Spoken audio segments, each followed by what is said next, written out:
So we raise the button, the big blind calls, the flop checks, and then on the flop, we choose to have some overbets. Now, a lot of the times when you overbet the flop, the candidates are going to be pretty obvious. They're going to be ace-queen high flops, ace-king high flops, a lot of situations where your opponent can't have top set, middle set, top two pair, and on boards like ace-king 4 or ace-king 5, it's possible your opponent can't even have top and bottom pair because he 3-bets hands like ace-5 or ace-4 pre-flop. As we go down this list of hands that allow you to have an overbetting range, the usual suspects appear: ace-jack, ace-queen high. But then you look and you see something like 9-8-3, 9-8-2, 10-9-4. Why are these good spots for you to overbet? Well, of course, your post-flop strategy is really an extension of the relationship of the two pre-flop ranges. And so when we raise on the button and have all of these nutted hands and we look at the big blind's defense, we can see that he will not be able to have a hand like ace-king, aces, kings, ace-queen, etc. because he 3-bets all of those hands. When he flats, he doesn't have them. But this is also true of 10 high boards, often 9 high boards, and then your opponent also can't have a lot of these low cards. And so you can just look at all of the hands in orange and all of the hands in blue, and you can discount these from your opponent's post-flop range and begin to build your overbetting strategies. So, for example, I'm playing against an opponent, and I think that he's playing pretty GTO. He 3-bets 10s, 10-9 suited, 9s all the time.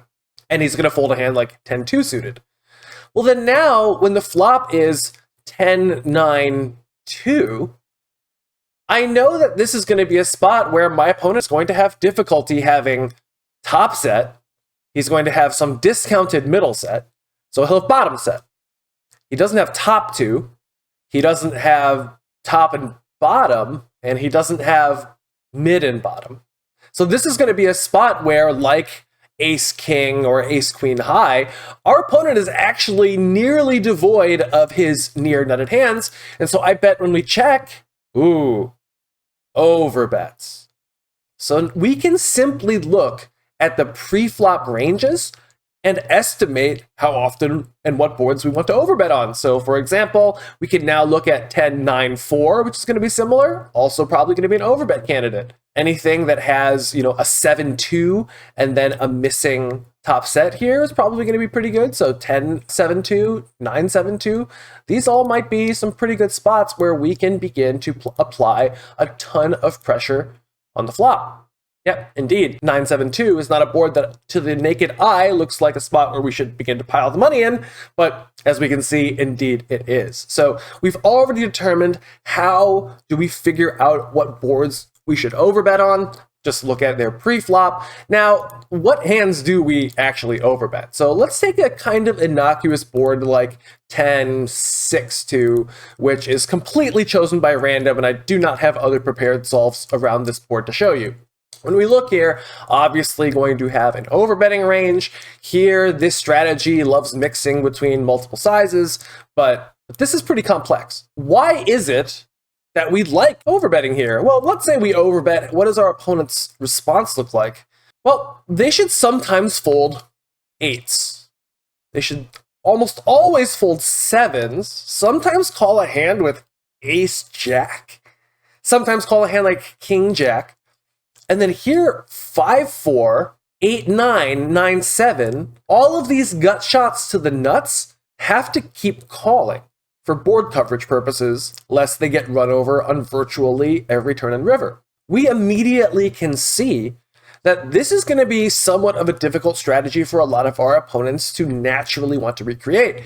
When our opponent has a hand like 5-3 suited and we overbet, they're going to fold a large percentage of the time. I don't expect my opponents to be calling with these draws to the nuts 100% of the time, nor do I think that my opponent is going to be able to always find these correct folds with a hand like 7 or 8s. So this is going to be a situation where very often your opponent is going to turn their hands pretty face up and show up on future streets with hands that have less robust equity like 7s and 8s, which can't withstand a lot of barrels on future streets, and they're not going to have these hands that are going to be easily able to set traps and snap you off in the future. This is quite a complex strategy involving multiple sizes.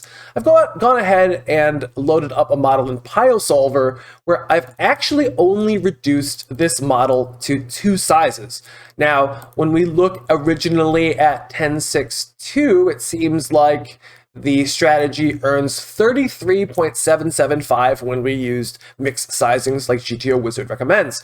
However, if we simplify down only to 2 sizings, the EV is 33.775, so it is virtually identical when we are choosing between a overbet or small bet strategy, or when we are using the full spectrum of bet sizes.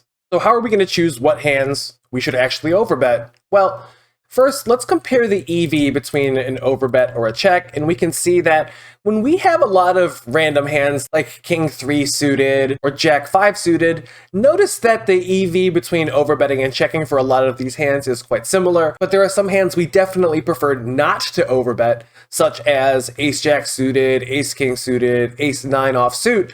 All of these hands have some showdown value, and also when we bet with them, they block a lot of our opponent's bluffs, so that if we go bet, check, check, and then we call a river, we're a little bit more likely to be beat. So it's good to know that the EV difference between the small bet and the big bet is not absolutely enormous. Now, from the value side, jacks, queens, kings, and our top pair good kicker hands are going to be candidates for the value overbets. So very often, when I am overbetting these hands, I want to be overbetting when I have similar kickers. So when I'm overbetting pocket jacks, I want to be overbetting Jack 9, Jack 8. When I'm overbetting queens, I want to be overbetting some Queen X type hands. And this is because when you overbet, your opponent is often going to want to call you when he has King X, Queen X, Jack X to block you from having kings, queens, and jacks respectively. Also, we notice that when we overbet, our opponent is going to want to call with these gut shots. So